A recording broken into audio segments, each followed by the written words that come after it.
Hello everyone. तो आज की इस वीडियो में मैं फाइनेंशियल मैनेजमेंट बुक का ही एक चैप्टर करवाने वाली हूँ, जो कि है nature and the scope of financial management. इस वाले चैप्टर का जो पार्ट 1 है वो ऑलरेडी आ चुका है और आई होप आपने पहले उसे देख लिया हो, क्योंकि मैंने उसमें आधे से ज़्यादा चैप्टर को कवर कर लिया है। उसमें इंपॉर्टेंट टॉपिक्स भी हैं बहुत सारे जो मैं ऑलरेडी कवर कर चुकी हूँ। तो आपने अगर आप वो वीडियो नहीं देखी तो प्लीज़ पहले जाके वो देख लीजिए, क्योंकि वो नहीं देखोगे तो ये समझ में नहीं आने वाली। तो जो ये वाला मेरा पार्ट है, पार्ट 2, इसमें मैं बचे हुए चैप्टर को कवर करूँगी। तो चलो बिना किसी टाइम वेस्ट के शुरू करते हैं। सबसे पहले आता है organization of the finance function. देखो एक चीज़ याद रखना, कोई भी हमारा बिजनेस होता है, कोई भी हमारी कंपनी, कोई भी हमारी एंटरप्राइज या फिर कोई भी हमारी ऑर्गेनाइजेशन होती है ना, उसमें एक ऑर्गेनाइजेशनल स्ट्रक्चर होता है। उस स्ट्रक्चर के अंदर ना अलग अलग डिपार्टमेंट्स होते हैं, ठीक है। जैसे finance department, sale departments, HR department, production department, जिसके अंदर ना हर एक मैनेजर को अपॉइंट किया जाता है ताकि वो उसको उस डिपार्टमेंट को अच्छे से क्या कर सके, मैनेज कर सके, है ना। वैसे ही हमारा आता है एक फाइनेंस डिपार्टमेंट, ठीक है, जो हमारी क्या करता है, फाइनेंस फंक्शंस होते हैं ना, वो सारे के सारे इसमें कवर होते हैं। मतलब हमारा कितना फाइनेंस आया है, उसको किस तरह से सेट करना है, किस तरह से उसको यूज़ करना है, किस तरह से हम उसको एफिशिएंटली ऑर्गेनाइजेशन में उसको परफॉर्म करेंगे। मतलब वो सारी चीज़ें किस में आती हैं, हमारे फाइनेंस फंक्शन में आती हैं। तो उसके लिए जो भी हमें फाइनेंशियल डिसीजन लेने होते हैं, ठीक है, जो भी हमें उसके डेवलपमेंट ग्रोथ के लिए काम करना होता है, उन सब की देख रेख कहाँ होती है, हमारी फाइनेंस फंक्शन में की जाती हैं, ठीक है।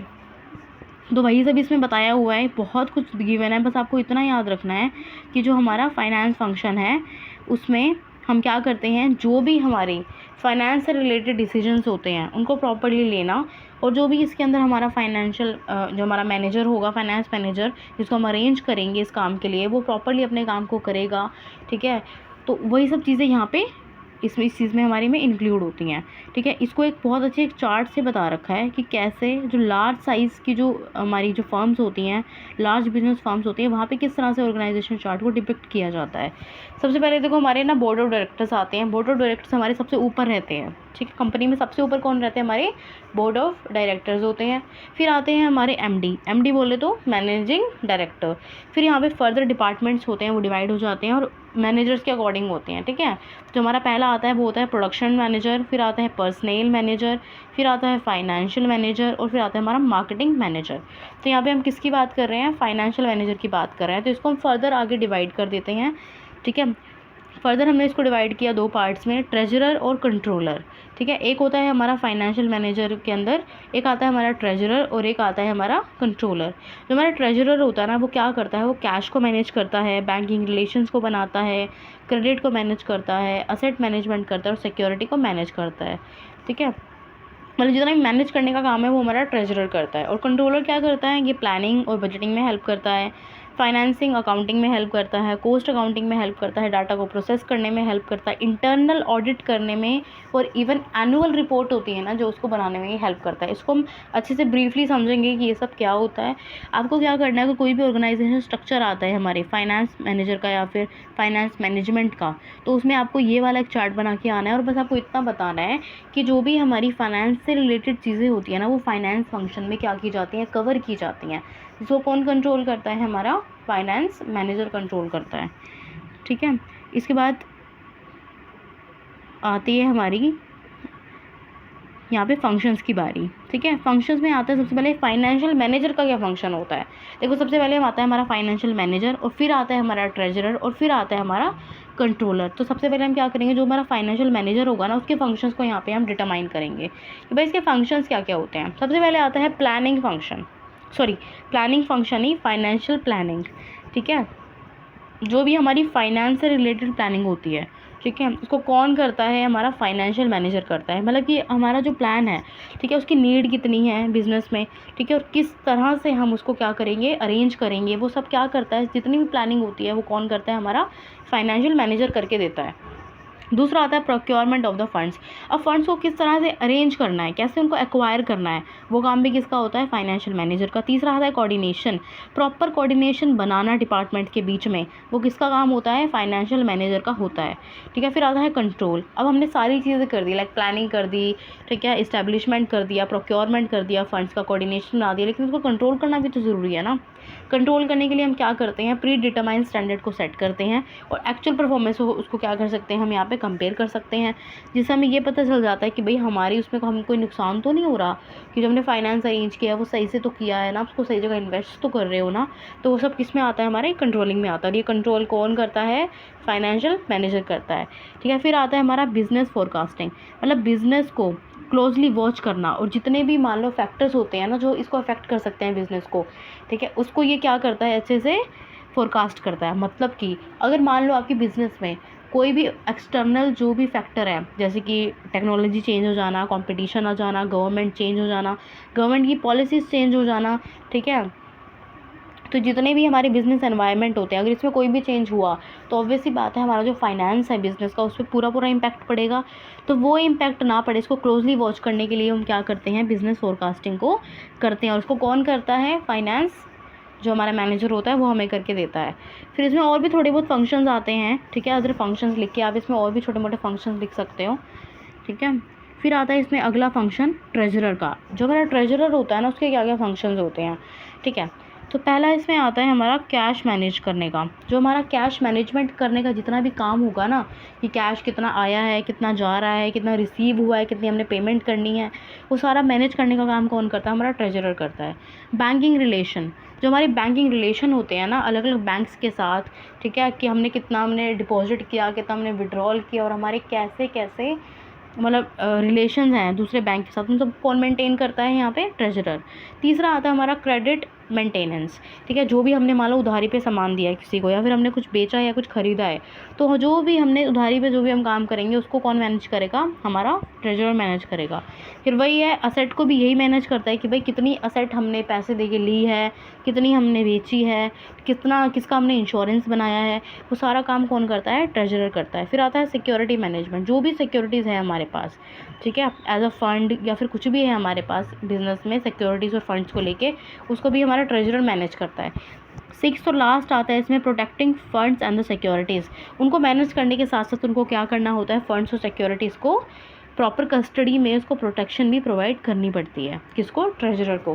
तो एक बात ध्यान देना कि जो हमारा फाइनेंस मैनेजर होता है ना, ये क्या करता है, प्लानिंग वगैरह, कोऑर्डिनेशन में, जो अरेंजमेंट में, इन सब में, कंट्रोलिंग में, इन सब में क्या करता है, हेल्प करता है, उसकी ये सब ड्यूटीज़ होती हैं। लेकिन जो हमारा ट्रेजरर होता है ना, आप ध्यान से देखो तो ये चीज़ों को मैनेज करने में हेल्प करता है, चाहे वो कैश मैनेजमेंट हो, चाहे वो क्रेडिट मैनेजमेंट हो, चाहे वो असेट मैनेजमेंट हो, चाहे वो सिक्योरिटी मैनेजमेंट हो, चाहे कुछ भी हो, ठीक है, चाहे वो हमारी बैंकिंग मैनेजमेंट हो, मतलब बैंकिंग रिलेशन को मैनेज करना, ठीक है, तो वो सारे काम कौन करता है, हमारा ट्रेजरर करता है। तो अगर आपको पेपर में आता है तो आपको कन्फ्यूज़ नहीं होना, ठीक है। तो अब सिंपल आपको ये याद रखना है, जो ट्रेजरर क्या करता है, मैनेजमेंट के सारे काम करता है, मतलब चीज़ों को मैनेज कौन करता है, ट्रेजरर करता है, ठीक है। और जो भी हमारी फाइनेंशियल प्लानिंग होती है और procurement of the fund, controlling ये सब काम कोऑर्डिनेशन के कौन करता है, हमारा फाइनेंशियल मैनेजर करता है। फिर आता है हमारा कंट्रोलर। कंट्रोलर कौन होता है, कंट्रोलर क्या करता है, ठीक है, कंट्रोलर क्या करता है, पहले तो प्लानिंग और बजटिंग, ये क्या करता है, प्रॉफिट को प्लान करता है, ठीक है, हमारे एक्सपेंडिचर्स देखता है। फिर बजट को या क्या करता है, प्लान करता है कि भाई बजट हमारा कितना बनता है, ठीक है। तो वो प्लानिंग और बजटिंग होती है ना, ये दोनों काम कौन करता है, हमारे कंट्रोलर करते हैं। फिर आता है हमारा फाइनेंसिंग अकाउंटिंग। जो भी हमारे फाइनेंस का काम होता है ना, उसमें जो भी हमें अकाउंटिंग लगानी होती है, जो भी हमें फाइनेंस से रिलेटेड काम होते हैं, वो भी हमारे कौन करता है, हमारा कंट्रोलर करके देता है। वैसे ही जो कॉस्ट अकाउंटिंग होती है वो कौन करता है, वो भी मतलब कितना हमारा खर्चा हुआ है वो कौन देखता है, हमारा कंट्रोलर देखता है। डाटा को प्रोसेस करना, मतलब डाटा को कलेक्ट करना ताकि हम बिज़नेस डाटा को अच्छे से एनालाइज कर पाएँ, ये भी कौन करता है, हमारा कंट्रोलर करता है, ठीक है। इंटरनल ऑडिटिंग होती है, जो इंटरनल ऑडिटिंग भी हमारा कौन करता है, कंट्रोलर करवाता है। और एनुअल रिपोर्ट्स भी कौन रेडी करता है, हमारा कंट्रोलर।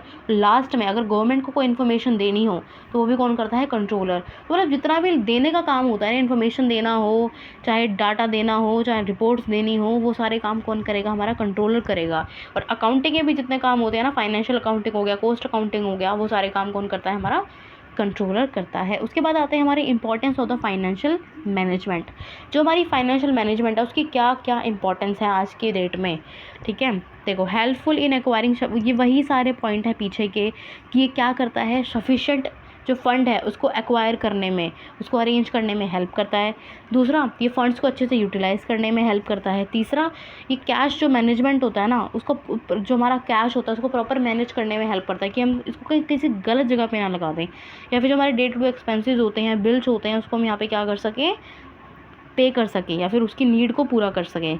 फिर आता है प्रॉपर यूज़ ऑफ प्रॉफिट। जितना भी हमारा प्रॉफिट बनेगा उसको हम प्रॉपरली लगाएं, प्रॉपरली उसको यूज़ करें। ये नहीं कि जो भी हमारा प्रॉफिट आया हम उसको क्या कर दें, कहीं पे वेस्ट कर दें, ठीक है। फिर चाहे हमें उसको अपने बिज़नेस को एक्सपेंड करने के लिए लगाना हो, चाहे हमें वो शेयर होल्डर को इंटरेस्ट देना हो या कुछ भी हो, तो वो सारे काम कौन करता है, वो सारे काम किस में आते हैं, हमारे फाइनेंशियल मैनेजमेंट की इंपॉर्टेंस में आते हैं।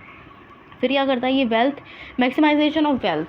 ये क्या करता है, बिज़नेस की जो भी हमारी वेल्थ होगी ना उसको मैक्सिमाइज़ करने में हेल्प करता है, ठीक है। अभी हमने लास्ट वाली वीडियो में यही पढ़ा था कि जो वेल्थ मैक्सिमाइजेशन होती है ये हमारी यूनिवर्सली एक्सेप्टेड अप्रोच है, इसको सब एक्सेप्ट कर लेते हैं। तो वैसे ही जो हम वेल्थ है उसको किस तरह से मैक्सिमाइज़ कर सकते हैं वो भी काम यहाँ पे होता है, ठीक है। कहाँ पे, फाइनेंशियल मैनेजमेंट के अंदर। फिर आता है useful for share holders. Obviously बात है, हमारा जो फाइनेंशियल मैनेजमेंट है ये हमारे शेयर होल्डर्स के लिए बहुत ज़रूरी है, ठीक है, क्योंकि शेयर होल्डर्स ही ऐसे होते हैं जिनको, जो हमारे रियल ओनर होते हैं हमारी कंपनी के, ठीक है। तो वो अच्छे से जानते हैं कि जो फाइनेंस होता है वो हमारे लिए कितना ज़रूरी है, उसको मैनेज करना कितना ज़रूरी है, ठीक है। उसके बाद इसमें अगला पॉइंट आता है हमारा यूज़फुल फॉर इन्वेस्टर्स। जिस तरह से ये शेयर होल्डर्स के लिए ज़रूरी है, वैसे ही जो नए नए हमारे इन्वेस्टर्स हैं या फिर हमारे कोई भी इन्वेस्टर्स हो, डिवेंचर हों, चाहे हमारे इक्विटी शेयर होल्डर्स हों, ठीक है, उन इन्वेस्टर्स को हमारी कंपनी में या हमारी ऑर्गेनाइजेशन में इन्वेस्ट करने में भी ये क्या करता है, एक तरह से यूज़फुल है उनके लिए, ठीक है। तो ये भी क्या है, इसकी एक इम्पॉर्टेंस है, ठीक है। फिर लास्ट आज इसमें आता है यूज़फुल और बैंक्स एंड फाइनेंशियल इंस्टीट्यूशंस। जो भी हमारे बैंक्स होते हैं, फाइनेंशियल इंस्टीट्यूशंस होते हैं, उनके लिए भी क्या है, ये बहुत ज़्यादा यूज़फुल है हमारी फाइनेंशियल मैनेजमेंट, ठीक है। इससे क्या पता, इससे ना हमें पता चल जाता है जो फाइनेंशियल इंस्टीट्यूट्स होते हैं कि भाई ये कंपनी ऐसी है, इसका फाइनेंशियल स्टेटस ऐसा है, तो हमें इसको पैसे देने चाहिए कि नहीं देने चाहिए, ठीक है। तो सारी चीज़ों के लिए क्या है, ये बहुत यूज़फुल है। फिर आता है इसमें हमारा relationship between financial management and other areas of management. जैसे कि हम पहले पढ़ चुके हैं, जो भी हमारी एक्टिविटीज़ होती हैं ऑर्गेनाइजेशन में, वो और फाइनेंस को अलग करना और जुदा करना बहुत ही ज़्यादा मुश्किल है। वो बिल्कुल हमारे क्या होते हैं, इनसेपरेबल होते हैं, क्योंकि देखो कोई भी एक्टिविटी होगी ना हमारे बिजनेस में, वो बिना फाइनेंस के नहीं चलने वाली। तो वैसे यहाँ पे ना छोटा सा ना कंपेरिजन कर रखा है कि कैसे जो हमारे अलग अलग जो डिपार्टमेंट्स होते हैं फाइनेंशियल मैनेजमेंट से वो किस तरह से रिलेट कर पाते हैं या फिर उससे कितना डिफरेंट होते हैं। पहला आता है हमारा financial management and the production department.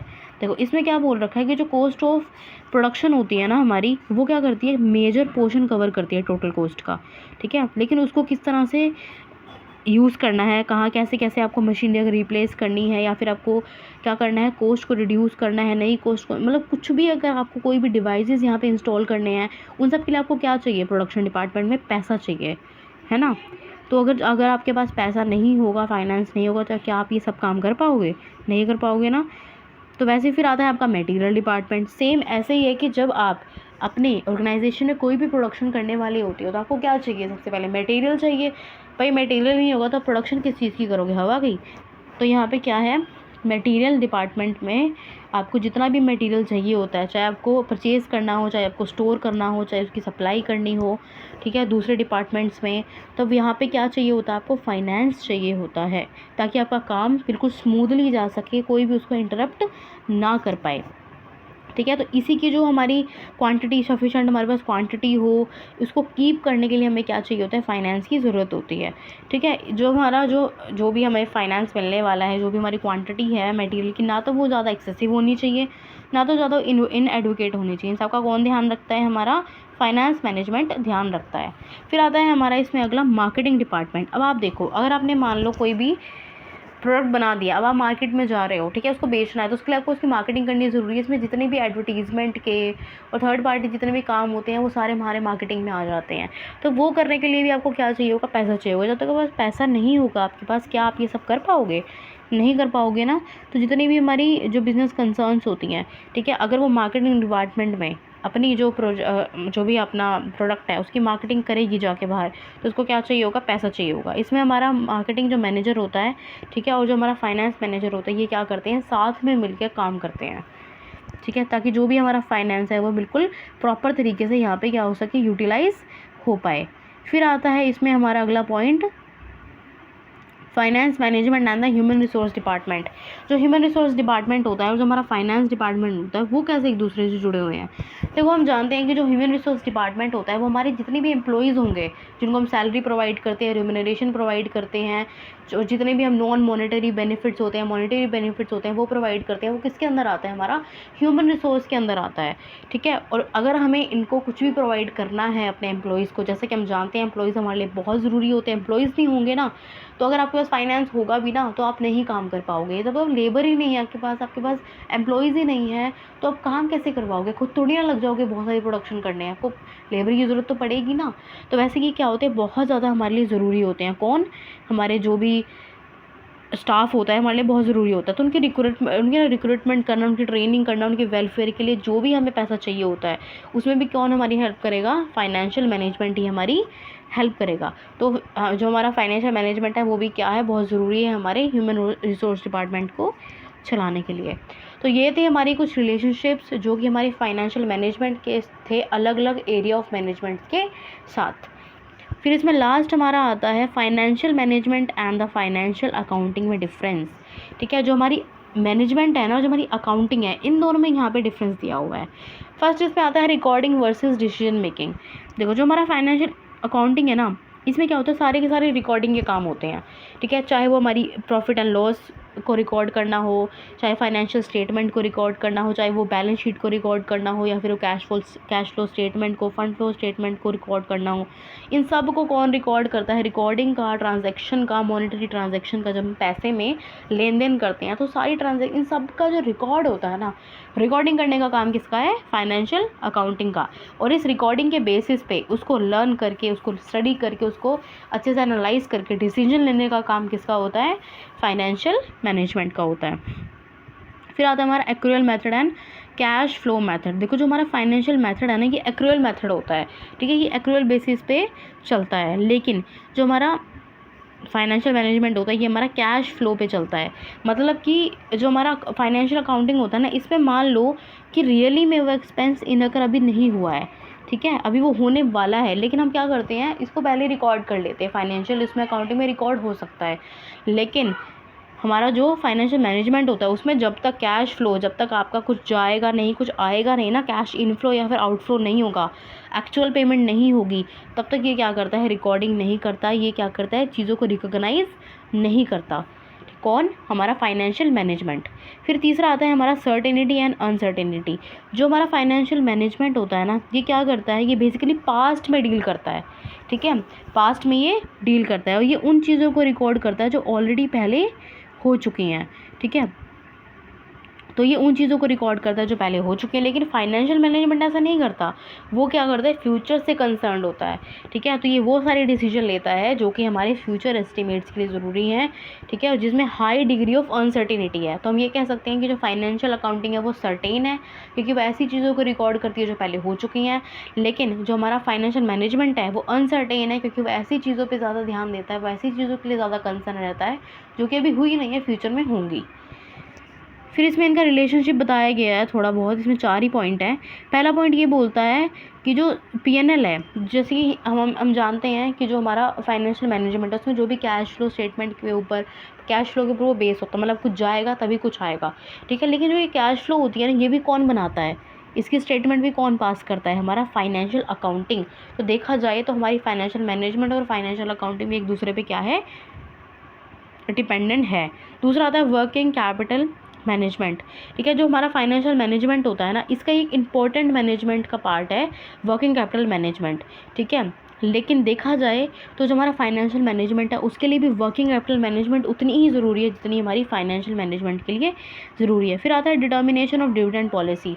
जो डिविडेंड पॉलिसी होती है ये जितनी हमारी फाइनेंशियल अकाउंटिंग के लिए ज़रूरी है उतनी ही हमारी फाइनेंशियल मैनेजमेंट के लिए भी ज़रूरी है। देखो फाइनेंशियल मैनेजमेंट में क्या होता है, हम अपने एम्प्लॉइज़ को, अपने शेयर होल्डर्स को यहाँ पे क्या देते हैं, डिविडेंड देते हैं डिविडेंड पॉलिसीज़ के अंदर।